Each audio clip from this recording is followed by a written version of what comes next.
Dude, it's AC season. This thing, the AC is not working. That thing, the AC is not working. And this one I need to evacuate because it needs a new compressor. I'll show you real quick what I did to figure that out, but let me get this machine going because I need that to evacuate while we're waiting on the part and while I'm doing an inspection on this car.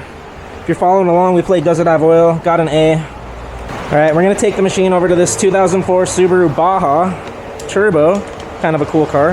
Excess tank weight, that's fine, dude. Don't worry about it. It's been using it as a work truck. It's got 167,804 miles on it. When he brought it in, he said the AC does work sometimes and then doesn't work at other times.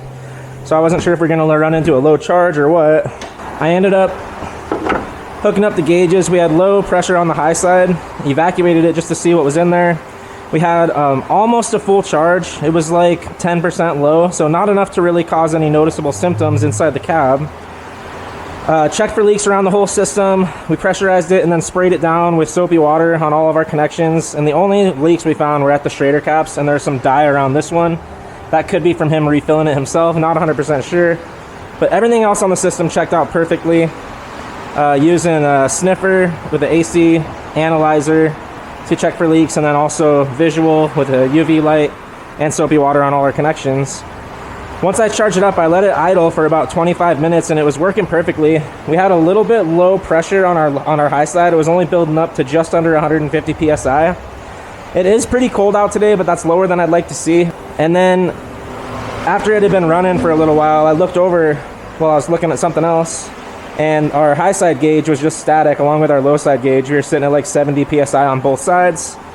Compressor clutch wasn't kicking on. I had power here. Gave the compressor clutch a little tap with my end of my screwdriver and it kicked back on. There is potential that we have damaged compressor internals inside here. We won't know till we pull this off and drain it, see if there's any metal in the system, but the first thing we need to do is evacuate it. We did warn him that he may end up needing a system overhaul if there's metal inside there, but as far as we can see at this point, we just have a clutch issue.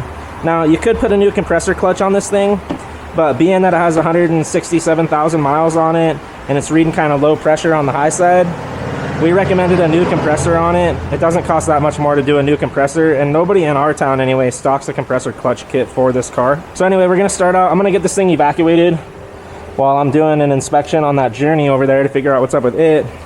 And then we'll replace that compressor, or we'll pull it off, drain it, see if we need to replace anything else. I did already replace the Schrader valves on these service ports, just because I saw those leaking to begin with, and we were thinking that maybe that was the issue he was having, was low refrigerant, but it turns out it wasn't that.